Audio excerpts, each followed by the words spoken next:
Tulane, head coach Ron Hunter. Coach, thanks so much for joining us. Chris, Brooke, Mike here in the studio. We talk about your energy. You don't do it off coffee, so where does it come from? Well, no, I don't drink coffee. I've never had coffee. I have no idea what coffee tastes like.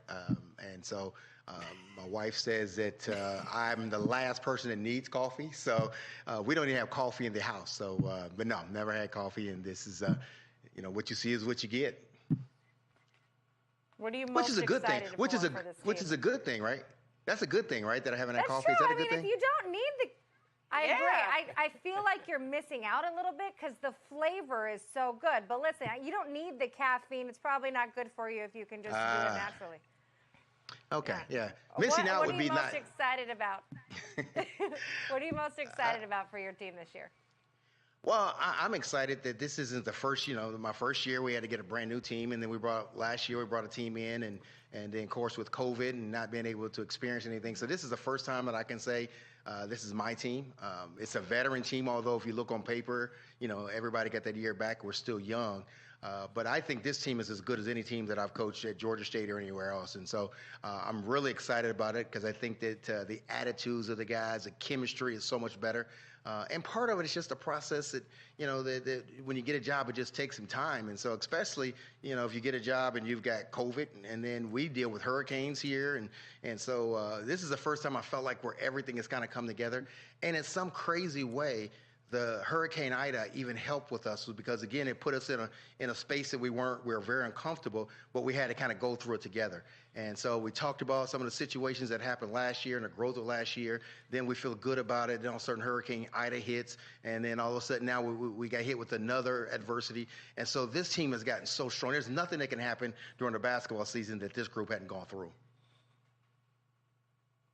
Coach Mike O'Donnell here in studio. I think Jaylen Forbes is the most underappreciated scorer in the American Conference. And then you pair him with a transfer like Jalen Cook. You always want your best players to improve and get better at the little things. But when you add Jalen Cook onto this backcourt tandem with Jaylen Forbes, does that elevate his game? We see a lot of action with those guys together. Oh, there's no question about it. I thought that Forbes played too many minutes last year, but we had to play him. If he had a bad offensive day, we had no chance of winning. And so through recruiting and, of course, adding some guys, it takes the load off him. I think he's going to be a better player, and his numbers may not still be the same because he's got more help.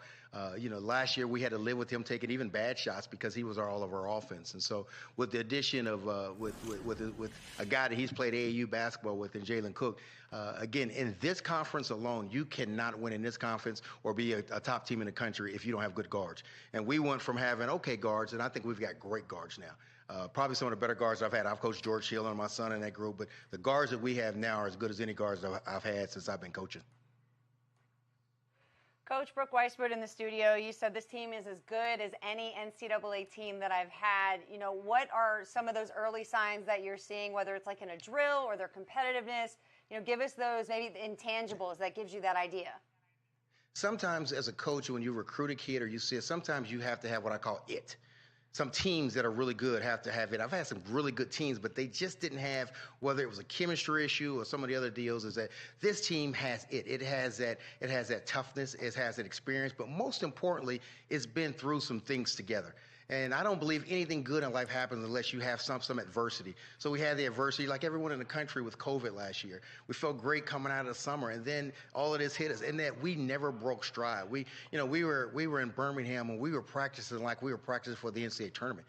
And this wasn't something that we did. The kids did this on their own. And so the leadership and how they handled all this is, I've been doing this a long time. And I just, I know special teams. I've been able to coach special teams. And you don't get many of them. But I really believe that this group is a special group. And what's exciting about them is that they're going to be together for the next 3 or 4 years. And so that's why I'm excited about this group. I can't wait to coach. And, when you've been coach over 30 years, sometimes you wake up in September and October and you're thinking, man, how long am I going to do this? But I haven't been this excited probably in 15 years. And that includes coaching my son with this particular group I'm coaching.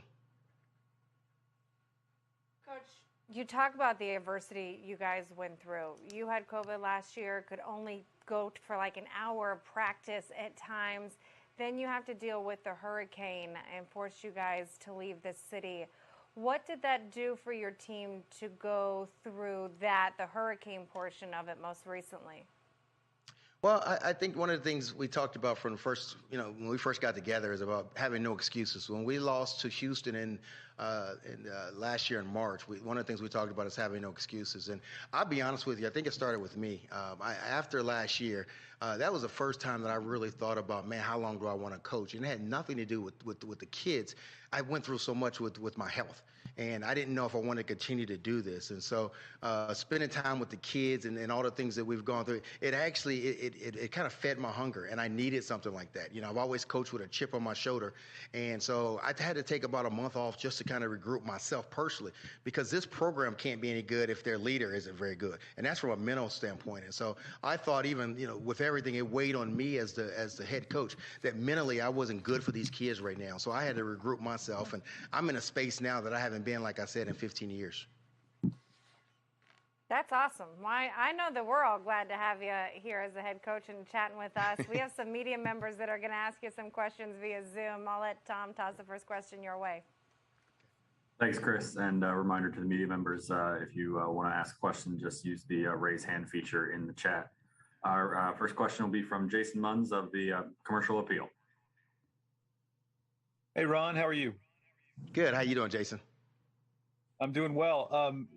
We were talking about you were talking about additions, roster additions earlier, and I was curious. You talked about Jaylen Cook. What about somebody like Scott Spencer? What does he do for, in particular, what does he do to complement somebody like Jaylen Forbes and some of the others?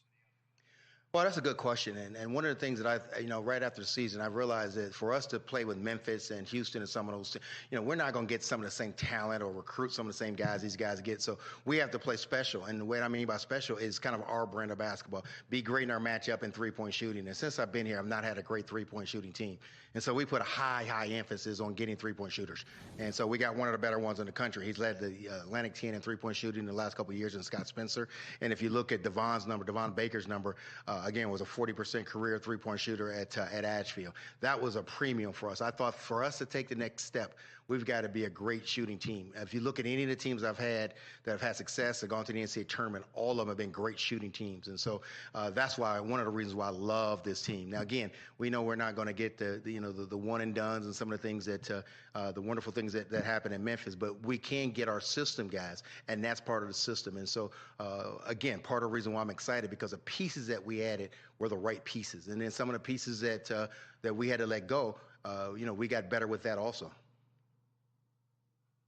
So, quick follow-up. I feel like every college basketball coach in some way, shape, or form has some type of connection to Larry Brown. And I was wondering if you do, and if so, what's your best Larry Brown story? I've actually known Larry for a long time. Larry was coaching the Pacers when I was at IUPUI. And he was very generous in letting me come to camp. And so I would always go to their camp when the Pacers first started and kind of learn things. And one day I had 3 questions. And so he pulled me aside and I said, "Hey, Coach, how do you defend this? Or why are you running it this way?" And he looked me right square in the eyes and he said, "Get good players." And from that time on, I realized X's and O's stuff didn't mean a whole lot. I'm going to listen to Coach Brown and go get good players. So I'm looking forward to seeing Coach Brown. And I saw him once this summer. And what a great hire for you guys. I mean, really, really a great basketball mind. Very nice. I appreciate it. Thanks, Ron. Coach Mike in the studio here. We've spent a lot of time talking about offense, and I know you'd rather spend a lot of time talking about defense, even though it's not excited to talk about in the media. But it is. You do have a very unique defense in the half court.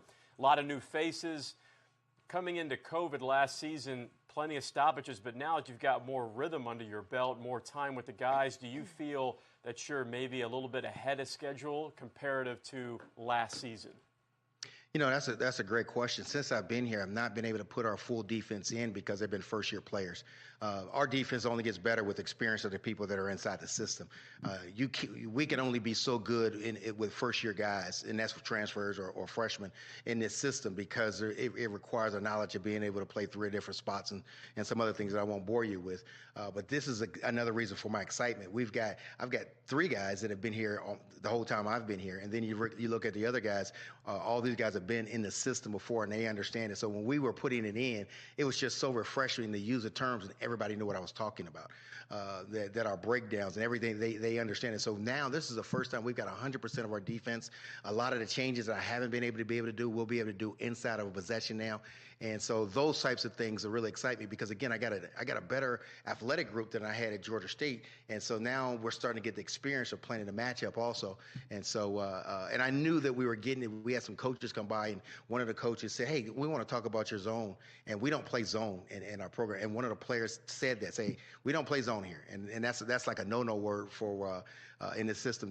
When you know that we do not play a zone and to hear your kids say it, then they've bought in and they understand what we're doing.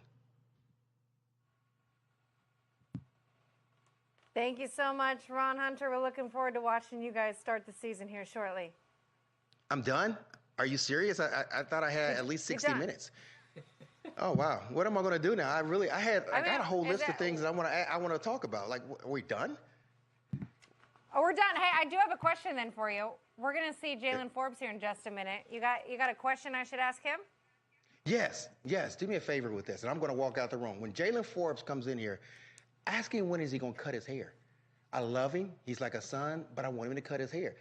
The dreads and all that, I know the girls like it and all that, but please ask him to cut his hair. And if you guys can do that, I'll do whatever you want. Thanks, guys. Appreciate you. That's awesome. Appreciate the time, Coach. Jaylen Forbes, thanks so much for joining us. I don't know if you were listening, but your coach called you out a bit. He said he had a question that he wanted me to ask you, and that is, when are you going to cut your hair? When I'm going to cut my hair? That's a never. He already knew the answer to that one. Maybe when I get old, maybe. To be there, we just showed on the screen the picture with all the names that are on the conference second team preseason list. What does it mean for you to be among those and earn that nod? It's just a blessing. I mean, it's something that I've worked for since I've been playing basketball. So, I mean, it's just a blessing for me to be recognized like that. I mean, my coaches put me in a position to succeed. My teammates believe in me. And so, I mean, I'm just honored to be able to be mentioned in something like that. Jaylen, Mike O'Donnell in studio here. You've got Jalen Cook coming in, who's a really good offensive talent. You've got Scott Spencer, a really good three-point shooter that came from LaSalle. You've got good offensive firepower and a lot of new faces, but how are those new faces adapting in practice to learning your unique defense? As you know, you can't just step out and think you've got it all figured out defensively. It's a unique, different kind of defense. How are the new guys adapting to that?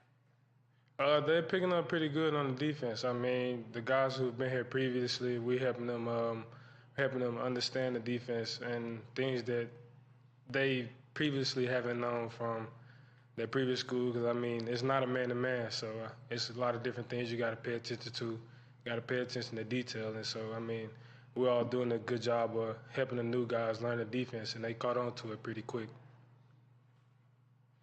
Jaylen, this is Brooke Weisbrod. I'm a fan of the hair. Please don't cut it. Like, it's totally you. I'm wondering, the two locks that you have in front are two different colors. Is there a reason or a story behind that? Thank you, but I mean, nah, it's not a reason. I mean, really, my sister, my oldest sister on my mom's side, she just like to try stuff with my hair, honestly. So I just told her she could just go ahead and dye it two different colors, and so I just been rocking with it ever since. Jaylen, what's it like to play for Coach Hunter? It's hard to describe. I mean, it's fun. It's fun. But, I mean, Coach Hunter's a great coach. I mean, I love playing for him. He lets you be yourself, I mean, regardless. I mean, on the court, he gonna say his words, but I mean, at the end of the day, it's just fun playing with them. Where is this team to be able to have the time? Coach talked about finally being able to install an entire defense because of the amount of time that you guys have now all been in the program with him. Where are your expectations for this team? Coach Hunter's expectations on the defensive end are out the roof. I mean, he prides himself on defense, and that's something that me as a leader, with me being the leader, I have to continue to echo that to the guys. I mean, and that's something that we do to each other every day. We tell each other, no matter what's going on the offensive end, that defense always has to be there. And that's why, ain't nobody practicing against our defense right now. I mean, because it's very rare that people run that. So I feel like once our defense will be good night in, night out, we're going to be very hard to beat. Hey, Jaylen, I'm not asking you to give away any secrets, but we've talked about Jalen Cook and Scott Spencer, and you got some good transfers coming in, but who's one of the new faces that we're just not hearing enough about that you think has maybe played really well in practice flying under the radar?